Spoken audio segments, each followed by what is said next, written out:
On cold nights, the streets seem quieter, but the silence carries stories no one wants to hear.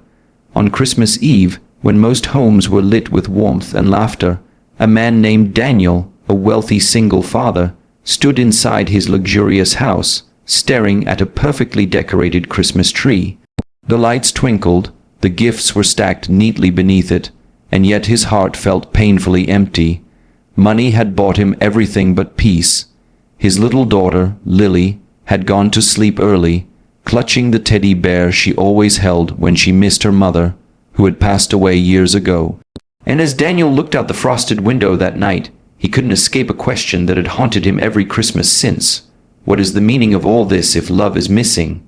That same night, only a few blocks away, a woman named Sarah was shivering in the biting cold. She had no home, no family to welcome her, and not a single gift waiting to be unwrapped. Hunger gnawed at her, but it wasn't just her stomach. It was her soul that ached. She walked along the alleyways, searching for scraps of food, and finally, too weak to care about pride anymore, she found herself digging through a trash bin behind a restaurant. Each crumpled bag, each empty box, told her how invisible she had become to the world. It was Christmas Eve, yet no one saw her. Not until Daniel did. He had been driving back from the church he rarely attended, trying to fill the emptiness inside, when his headlights caught sight of her figure bent over the trash. Something about the image stopped him cold. Here he was, a man with everything, watching a woman with nothing. Without thinking, he pulled over and stepped out. The air was sharp against his face, but he hardly noticed.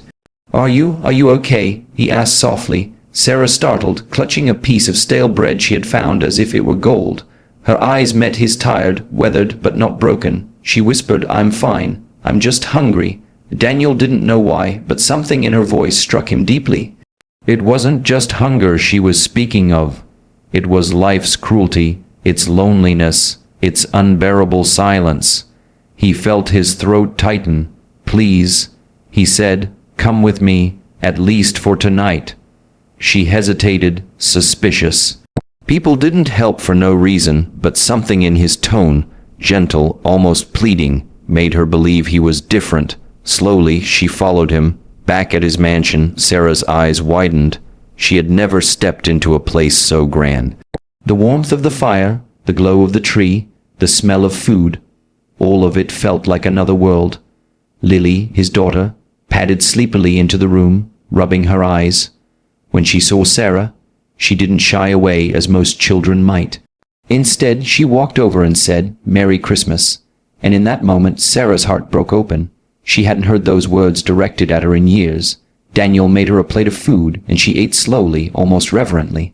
And then, softly, she began to talk. Not about herself at first, but about the meaning of Christmas. She said, "It isn't about the lights or the gifts. It's about remembering no one should be left alone, forgotten, or unloved. We were all created to be more than what the world throws away." Her words were simple, but they hit Daniel like a storm. He had been living for success, for appearances, for things, but none of it filled the emptiness inside. Now, this woman, who had nothing, was teaching him everything. As the night grew late, Sarah shared pieces of her story. She had once been a teacher. She had dreams. But life had unraveled after a series of tragedies: her parents' deaths, losing her job, bills piling up until she had nowhere left to go. She spoke not with bitterness, but with a quiet resilience. "Life takes, but it also gives," she said. "The hardest part is believing tomorrow can still hold kindness." Daniel listened, every word carving something new into his heart. He realized he had built walls around his grief, around his loneliness, but those walls had only trapped him deeper. Sarah, despite her pain, had held onto faith in kindness. And that night, something shifted. He didn't see her as a stranger anymore.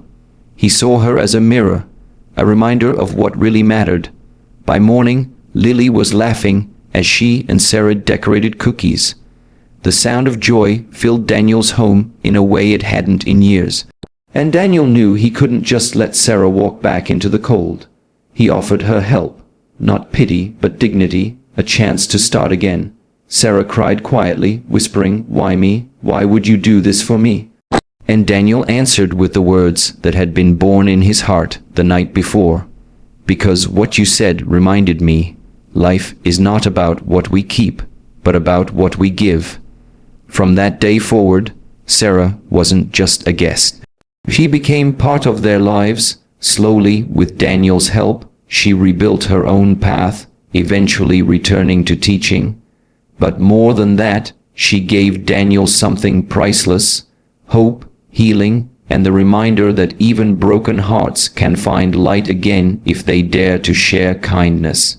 So tonight, as you listen to this story, remember, sometimes the people we least expect carry the truth we most need, and sometimes giving even a small act of kindness can change not just their life, but yours forever. If this story touched you, don't forget to like the video and subscribe to the channel Everyday Grace Stories, because here we share stories that remind us all that kindness is never wasted, and grace can show up in the most unexpected places. This Christmas Eve tale is not just about a millionaire or a homeless woman. It's about the simple truth that love is the only gift worth giving, and it is always enough.